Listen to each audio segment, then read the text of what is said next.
Hi, this is Aidan Doyle, author of the science fiction writer's Hierarchy of Doubt and a whole bunch of short stories.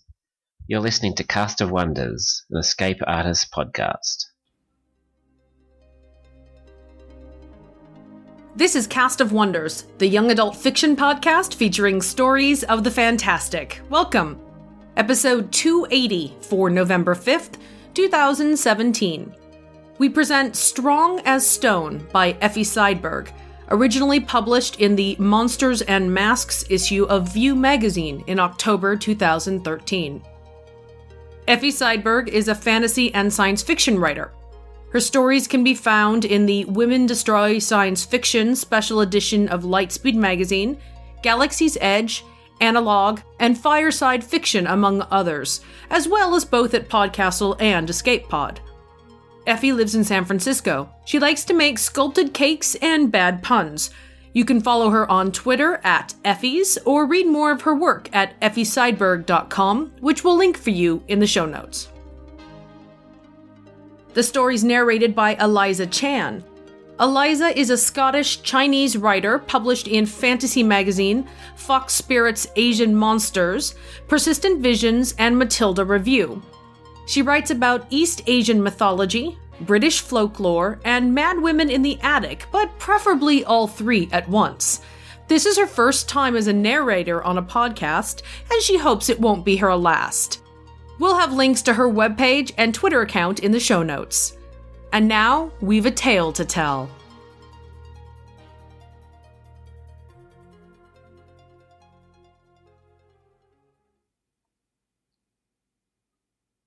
Strong as Stone by Effie Seidenberg. I thought Halloween would be different. The one day where I could go out and run around with kids my age and be myself, truly myself, with nothing to hide. I was right, but not in the way that I thought. For you see, I'm made of stone. My skin is rough granite. My teeth are like river-washed pebbles, my hair crystalline gypsum. I'm streaked in greys and whites and browns. All the races of the world shoot through my palms and ankles and stomach. I am the melting pot, where the stones of the earth liquefy and boil together. The doctors don't know what it is. For as long as I can remember, I've been in and out of the hospital, mostly in. A banged up knee is a bigger deal if you chip off a piece and leave it on the sidewalk when you fall off your bike. Broken bones are not as big a problem as you might think, but gallstones and kidney stones, forced out through crystalline paths, are much more problematic.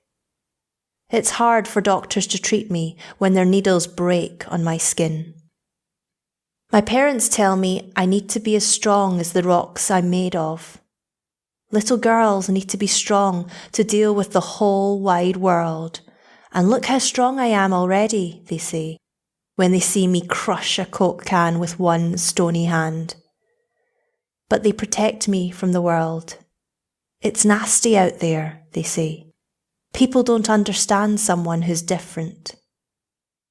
But Halloween is where that can change, where they'll let me go outside and play with other kids like me, where it's okay that I look different, because that's the day that everybody looks different. And I won't need to wear long sleeves and gloves and a bandana over my nose and mouth, which is annoying because in the summer it gets really hot and I look even weirder dressed like that. Sometimes I think they're ashamed of me, of how I look. Why else would they want to hide me so? But Halloween? Everyone is allowed to look like anything they want. So why not me? Why not go outside and feel the sun on my rocky skin and let it heat up, even in the chill October air? Everyone will think it's a costume, a mask, and it will be okay. I come up with a backstory. I'm Stony Girl, the strongest superhero. When the other kids say they've never heard of her, I'll just act superior. like they don't read the latest comics. She's got a blue and a green outfit with a blue insignia, because those are my favourite colours. But the other kids won't need to know that. I go to school online. There are classes for kids like me, kids in the hospital too often to keep up with a regular school. You can video in, but my parents told me I should keep my avatar up instead.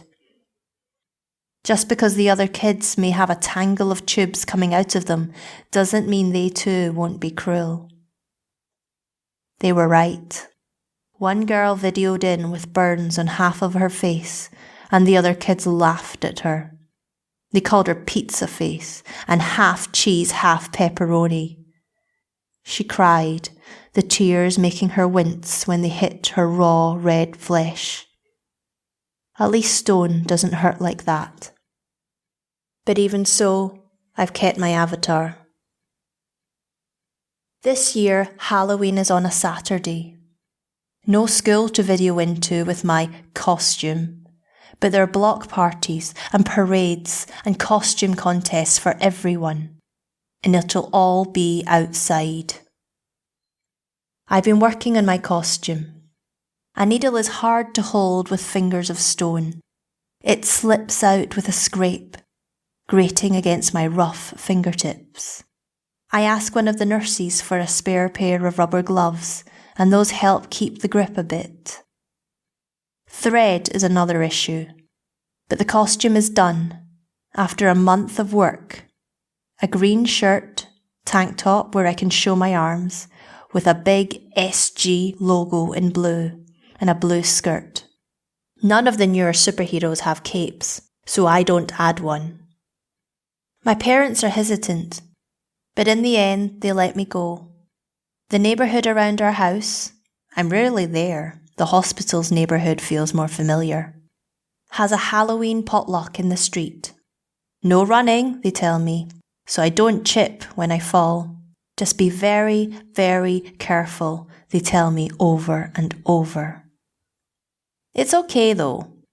I'll be able to play Foursquare and jump rope and red light, green light and all the usual games I can't play. No hand clapping games though, to avoid bruising the other kids' palms. And no freeze tag, so nobody slaps their hand on my stony flesh, even through my shirt. I shake with excitement as I go outside, arms and legs and face and hair exposed. It's windy, chilly. My hair doesn't move, stalactites curving down my head in tans and browns.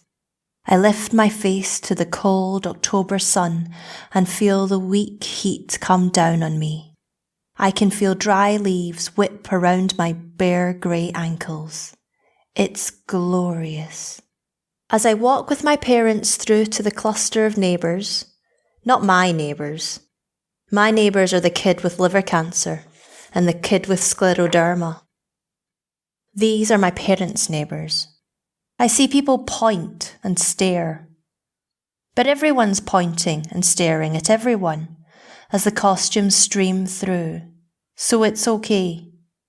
For once, I'm just like everyone else. A big smile cracks through my face, tiny pieces of granite crumbling at the corners. It hurts a bit, but I'm too happy to care. I run over to a group of kids that look about my age. Hi, I say with a wave. I like your costumes. There's a Batman, and a princess, and a Pikachu, and a teddy bear.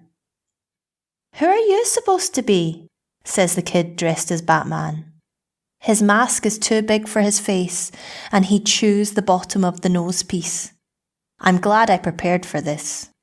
I'm Stony Girl, the strongest superhero out there. I strike a pose, one arm flexed and the other pointing out. I bet I look like I can take on the world. But to make sure I don't sound like I'm putting him down, I add, I bet between Stony Girl and Batman, we could save the world from all the bad guys out there. Stony Girl's strength plus Batman's great fighting powers makes us unstoppable. I smile. Batman isn't smiling back. The princess gives me a strange look. She's got glitter lip gloss on, and it shimmers as she curves out the words. I've never heard of Stony Girl. What are you, some kind of nerd? She stretches it out. I'm not. Stony Girl is real. She's so strong she can lift buildings and throw cars. She saves people from supervillains. Good thing I had the backstory ready. I've never heard of her either, says Batman. But you know who's made of rock? The Thing. The teddy bear and the Pikachu laugh. Haha, yeah, the Thing. He's a big monster made of rock like you, says the Pikachu. And as ugly as you, says the teddy bear. Yeah, says the princess. You're not the Thing, you're the ugly thing, because you're so ugly. This gets another laugh from the teddy bear. Ugly thing, she chants. I want to cry, but rocks can't do that. So all I feel is pressure behind my nose and eyelids where water would come out if it could. You can't squeeze water from a stone.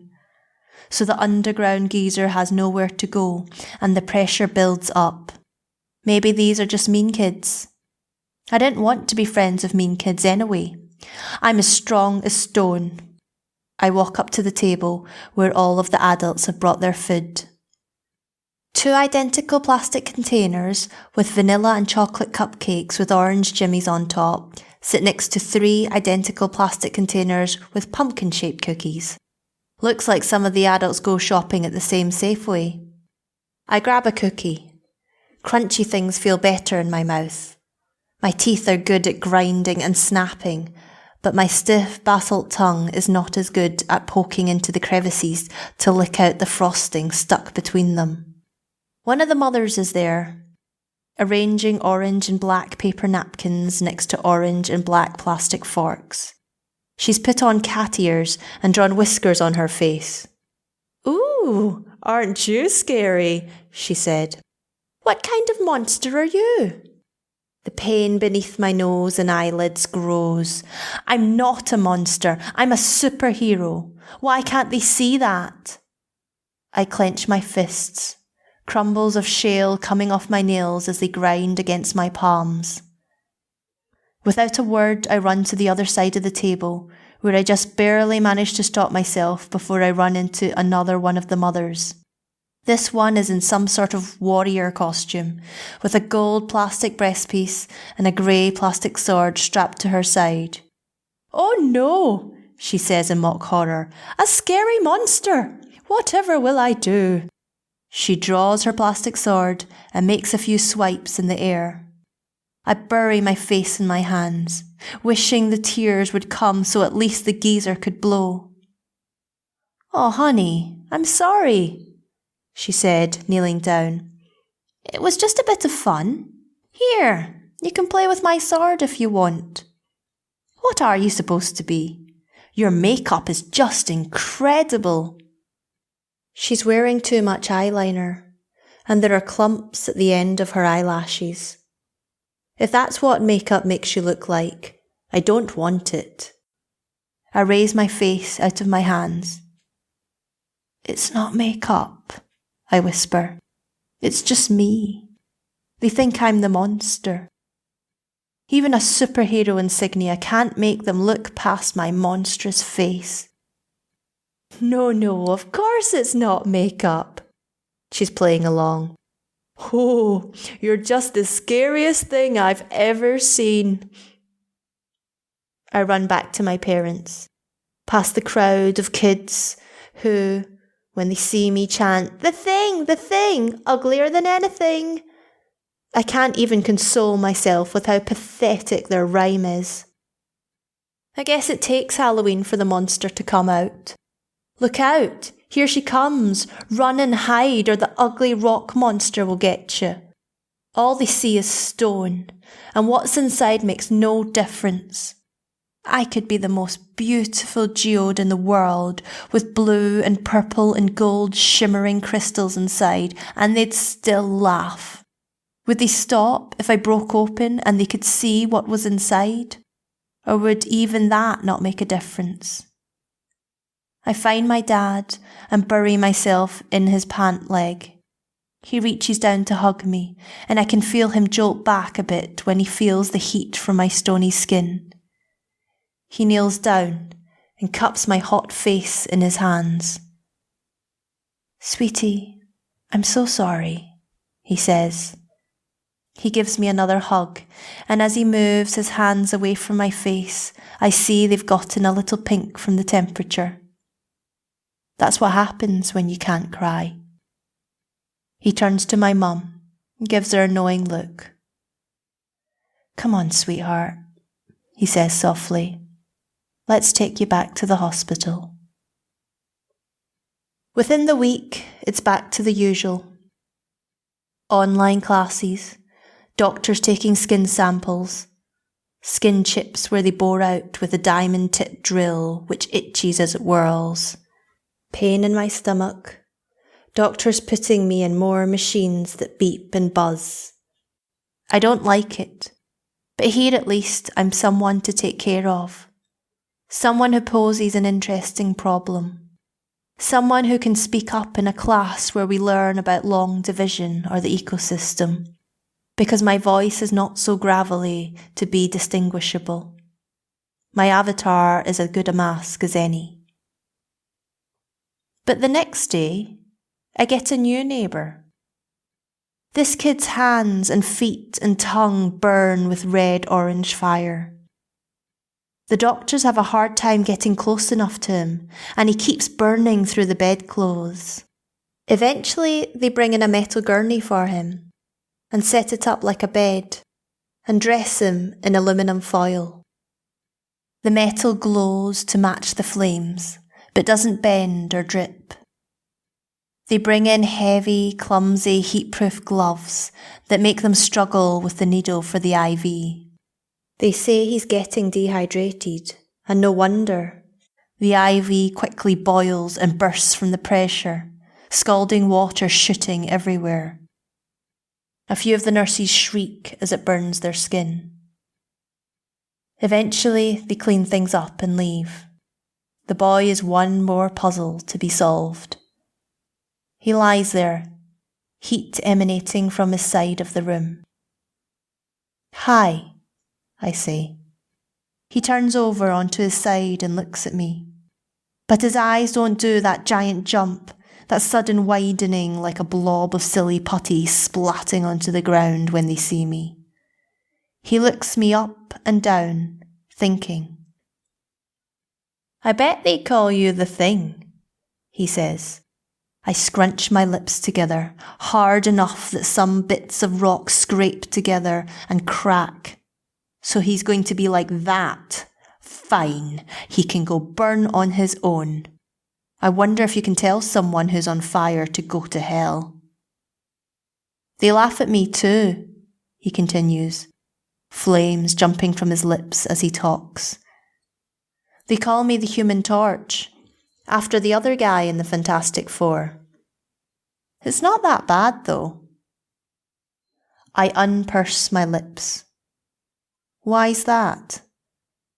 Tiny bits of cracked stone fall from my mouth and make a quiet clatter on the floor. "'Cause we're badass," he says. "We may be freaks now, but someday we're going to save the universe. We're better than those superheroes because we're real. Those ones are only what people dreamed they could be. Everyone wants to be a superhero, but all they can do is put on tights and a mask, and even then it's only pretend. But us? We don't need a mask, and tights are stupid anyway, and don't make you any more super." I smile. My stony face isn't used to that. My cheeks feel stiff as I push them out. "I'm Emma." He smiles back, fire between his teeth. "I'm Roger. I can melt the corner of this bed if I concentrate enough. Check it out. He does. I look around. I can break the chain that holds the window shut. I walk over and squeeze it between my hands.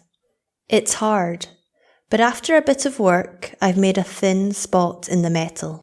I waggle the bits of metal in the link back and forth until they break, and then shimmy it out of the lock on the window. Nice, he says, appreciative. Can you open it? I push the window pane to the left, and a light breeze hits my stony skin.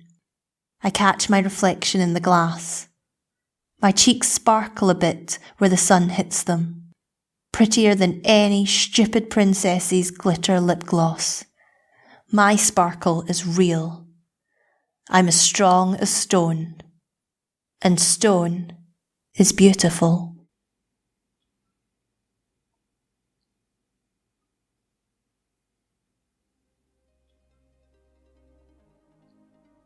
We all wear masks every day.